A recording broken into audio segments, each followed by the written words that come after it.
Hello everyone, welcome to my YouTube channel. SSC CHSL के general awareness की quiz का ये थर्ड पार्ट है। इसमें हम हिस्ट्री के क्वेश्चन के बारे में डिस्कस करेंगे। इससे पहले भी मैंने जनरल अवेयरनेस के ही कुछ इंपॉर्टेंट एमसीक्यूज की वीडियोस अपलोड की हैं। 2 वीडियो है, आप उन्हें जरूर चेक कीजिएगा। उसके लिंक आपको डिस्क्रिप्शन बॉक्स में मिल जाएगी। अब चलिए स्टार्ट करते हैं। फर्स्ट क्वेश्चन है, मौर्य शासन में कृषि के लिए अधीक्षक के रूप में किन्हें जाना जाता था? मौर्य का जो काल था ना, उसमें कृषि के लिए अधीक्षक जो थे, जो कृषि का काम देखते थे, उनमें भी जैसे जैसे मौर्य काल था, गुप्त काल था, उनमें भी केंद्रीय प्रशासन था, उनमें मंत्री थे, परंतु उनके जो नाम थे वे अलग अलग थे। तो जो कृषि के लिए अधीक्षक था उसे कहते थे सीताध्यक्ष, और जो शुल्काध्यक्ष है वह कर के प्रभारी थे, जो टैक्स वसूला करते थे, और जो लोहाध्यक्ष हैं वो लोहे के प्रभारी थे, और जो ऑप्शन नंबर 4 है पोतवाध्यक्ष, ये वजन और उपायों के प्रभारी थे। ठीक है, नेक्स्ट क्वेश्चन है, इनमें से किसे भारत का नेपोलियन के रूप में जाना जाता है? भारत का नेपोलियन, तो वह है समुद्रगुप्त। समुद्रगुप्त जो था, उसे विस्तारवादी नीति के कारण ही उसे भारत का नेपोलियन कहा जाता था, और यह उपाधि दी थी उसे विंसेंट ए स्मिथ ने। और इसमें जो ऑप्शन दिए गए हैं उनके बारे में भी मैं आपको कुछ जानकारी दे दूं। जो चंद्रगुप्त द्वितीय था उसे विक्रमादित्य के नाम से जाना जाता था, और इसके जो शासनकाल में उनके कालिदास जो थे वह प्रसिद्ध कवि इनके शासनकाल में हुआ करते थे। चंद्रगुप्त मौर्य जो थे वो मगध में मौर्य साम्राज्य की इन्होंने स्थापना की थी, और ये जैन धर्म के समर्थक थे। हर्षवर्धन जो थे उन्होंने थानेश्वर हरियाणा में शासन किया, और जो चीनी यात्री था हेनसंग, वह उनके शासनकाल में भारत आया था, उसने भारत की यात्रा की थी। तो ये जो मैंने आपको एडिशनल जानकारी दे रही हूँ, इससे भी एग्जाम में क्वेश्चन बन सकते हैं, तो आप उन्हें नोट करिए या फिर ध्यान में रखिए। नेक्स्ट क्वेश्चन है, मेगस्थनीज चंद्रगुप्त मौर्य के दरबार में राजदूत था, वह किस देश का राजदूत था? तो वह यूनानी राजदूत था। वो कब आया इसकी जानकारी तो कुछ हमें नहीं पता, पर एक आइडिया लगाया जाता है कि वह 302 से 298 ईसा पूर्व, बीसी जो होता है, 302 से 298 तब वह मौर्य दरबार में आया था।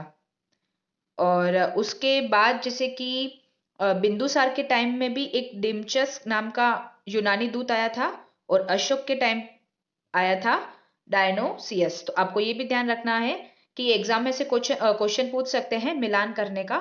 तो मेगस्थनीज आया था चंद्रगुप्त के दरबार में, डिमचस आया था बिंदुसार के दरबार में, और डायोनीसियस आया था अशोक के दरबार में। नेक्स्ट क्वेश्चन है, महाबलीपुरम में रथ मंदिरों का निर्माण किस पल्लव शासक के शासनकाल में हुआ था? तो यह हुआ था नरसिंह वर्मन प्रथम। यह पल्लव वंश का शासक था जिसने 630 से 668 ईस्वी तक दक्षिण भारत पर शासन किया था, और यह एक तमिल राजा था। और इसने जो है ना महाबलीपुरम मंदिर का निर्माण पूरा इसने करवाया था, जबकि शुरू महेंद्र वर्मन ने कराया था। तो इसमें आपको कंफ्यूज नहीं होना, इसमें क्या लिखा है कि किस शासन काल में निर्माण हुआ, मतलब पूरा हुआ, वो हुआ था नरसिंह वर्मन में, वर्मन प्रथम के टाइम में। और अगर आपसे ये क्वेश्चन पूछे कि शुरू कब हुआ था, तो यह करवाया था महेंद्र वर्मन ने। नेक्स्ट क्वेश्चन है, गुप्त साम्राज्य के निम्नलिखित शासकों में से किसे महाराजाधिराज के रूप में वर्णित किया गया है? तो आपको उपाधि भी ध्यान रखनी है, प्लस में ये भी ध्यान रखना है कि कौन से साम्राज्य के शासक के बारे में पूछा है। तो यह है, इसका आंसर है सॉरी चंद्रगुप्त प्रथम।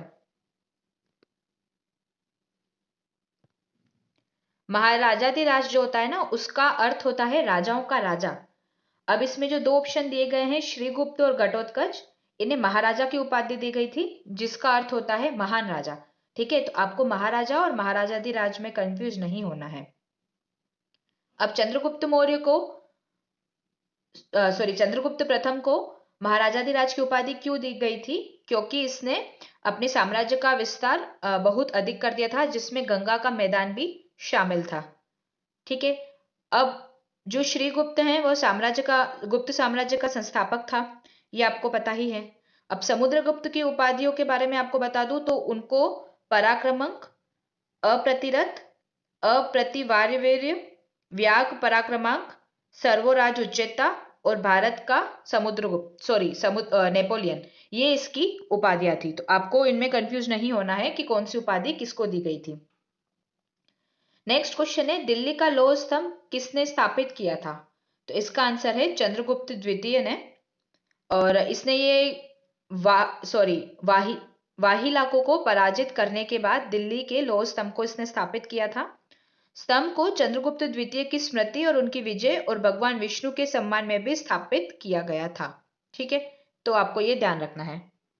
नेक्स्ट क्वेश्चन है, निम्नलिखित शहरों में से कौन सा कुषाण साम्राज्य की राजधानी नहीं थी? इसमें नहीं पूछा है, तो इसका आंसर है उज्जैन। कुषाणों ने उज्जैन को कभी भी अपनी राजधानी नहीं बनाई थी और 4 शहरों को उन्होंने राजधानी बनाई थी।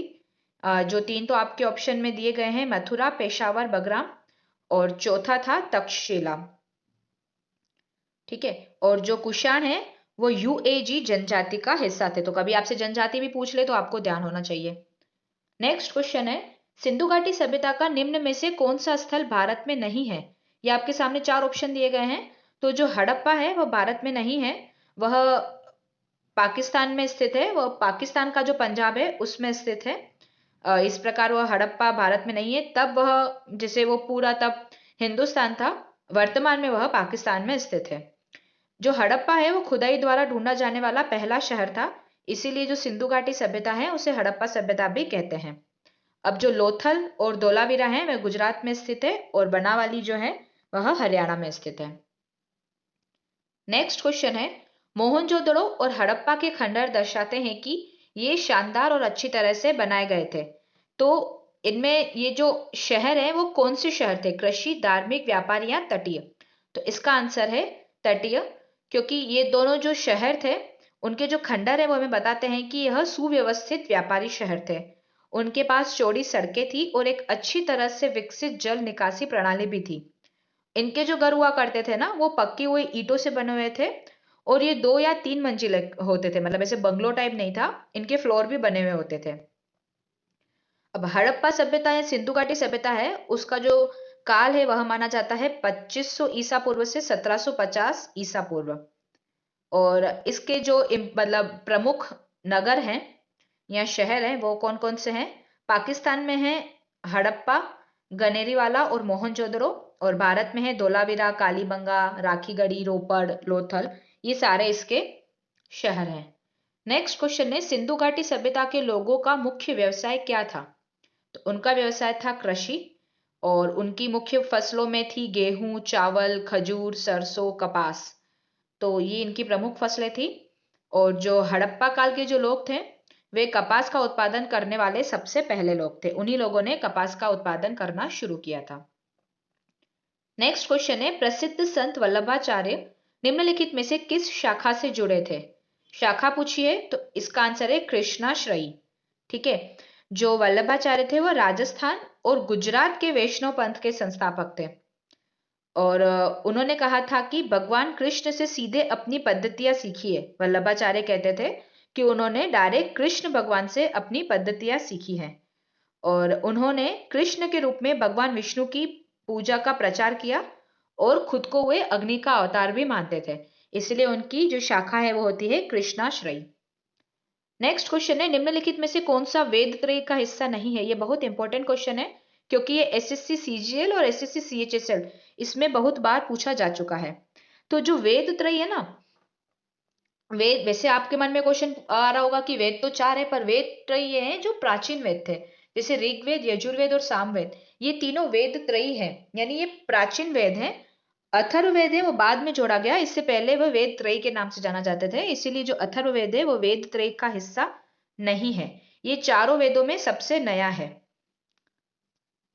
नेक्स्ट क्वेश्चन है, वैदिक काल में 8 प्रकार के विवाह होते थे, उनमें से कौन सा विवाह प्रेम विवाह है? ये भी एक इंपॉर्टेंट क्वेश्चन है। तो प्रेम विवाह होता है गंधर्व विवाह। अब जो वैदिक काल में 8 प्रकार के विवाह प्रचलित थे ना, मैं आपको नाम प्लस में उसकी विशेषता बताती जाऊंगी, आप ध्यान से सुनिएगा या फिर आप उन्हें नोट भी कर सकते हैं। सबसे पहला होता है ब्रह्म विवाह। उसकी क्या विशेषता है कि वैदिक अनुष्ठानों के साथ समान वर्ण में विवाह, यानी जो वर्ण होगा वह समान होगा और वैदिक अनुष्ठान के साथ विवाह होगा। जो गंधर्व विवाह था वो लव मैरिज थी। उसके बाद देव विवाह। देव विवाह में क्या होता था, कन्या का जो पिता था वह अपनी पुत्री को दान स्वरूप में किसी पुरोहित अथवा पंडित को वह दान कर देता था। अपनी पुत्री का पंडित को दान करना देव विवाह। उसके बाद था आर्ष विवाह। आर्ष विवाह में क्या होता था कि वर पक्ष से गौ का जोड़ा लेकर कन्यादान किया जाना, यानी हम अपनी लड़की देंगे और तुम हमें गौ का यानी गाय का एक जोड़ा दो।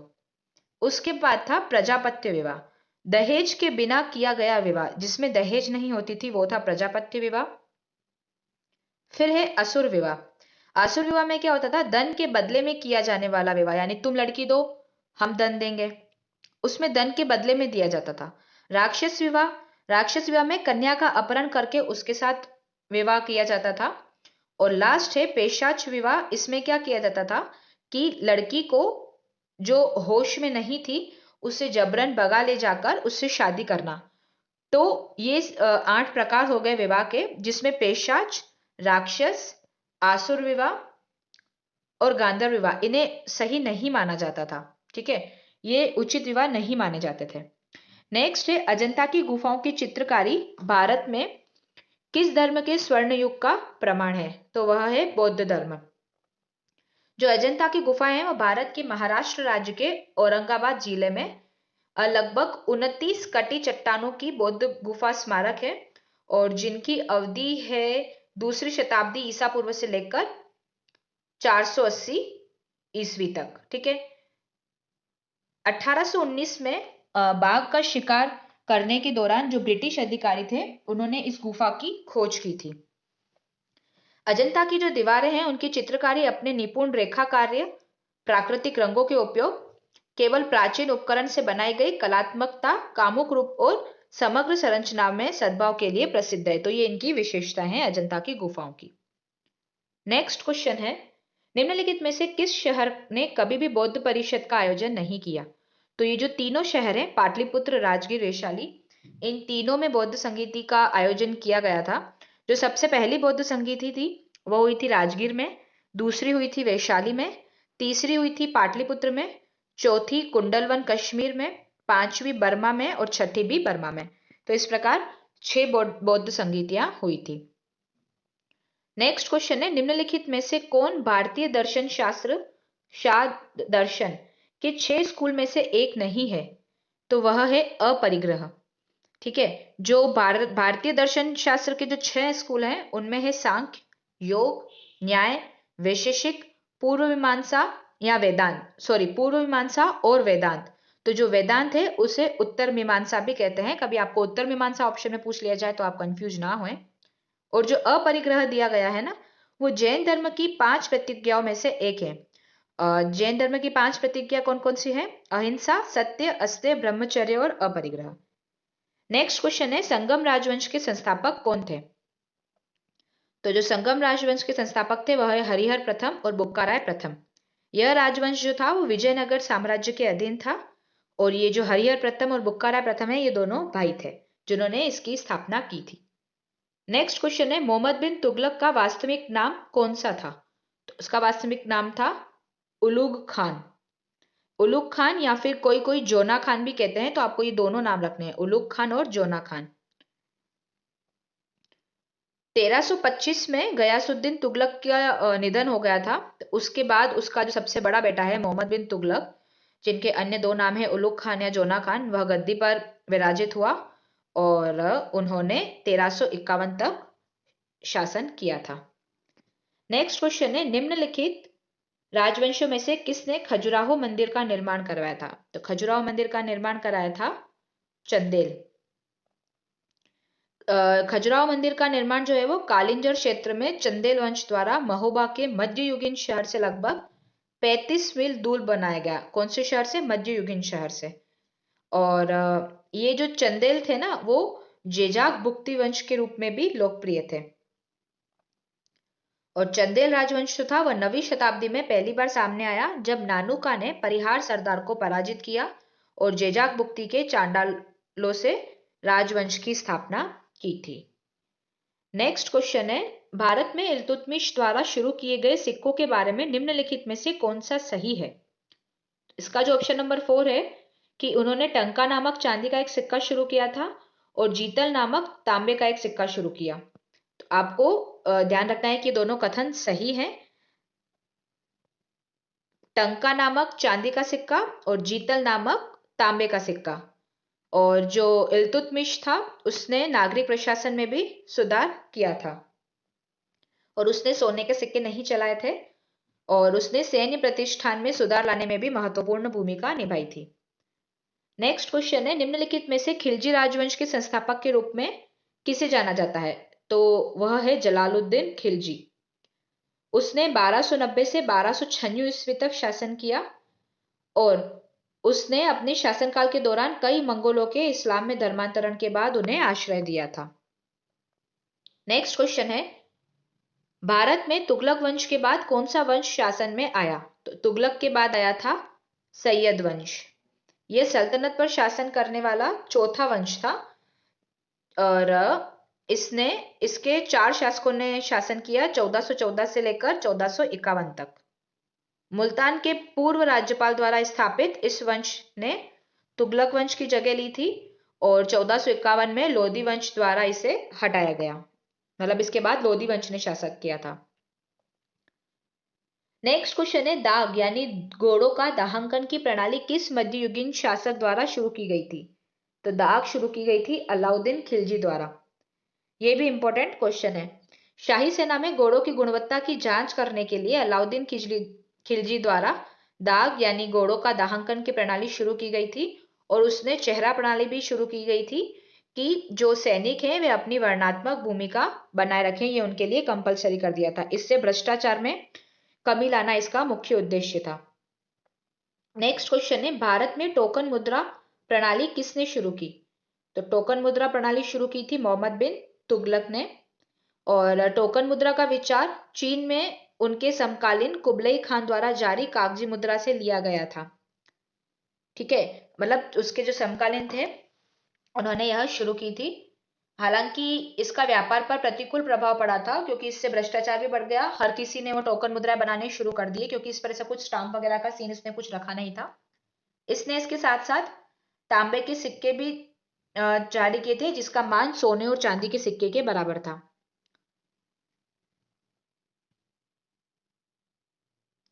तो इस प्रकार एसएससी सीएचएसएल के जनरल अवेयरनेस के 25 इंपॉर्टेंट क्वेश्चन हमारे पूरे होते हैं। अगर आपको मेरी वीडियोस पसंद आती हैं तो आप उन्हें लाइक कीजिए, ज़्यादा से ज़्यादा शेयर कीजिए और यूट्यूब के मेरे इस चैनल को सब्सक्राइब कीजिए जिससे आप मेरी आने वाली हर वीडियो से अपडेट होते रहेंगे। अगर आप मुझसे किसी और टॉपिक पर वीडियो चाहते हैं तो आप मुझे कमेंट करके ज़रूर बताएं, मैं उसको बनाने के लिए पूरी कोशिश करूँगी। Thank you so much.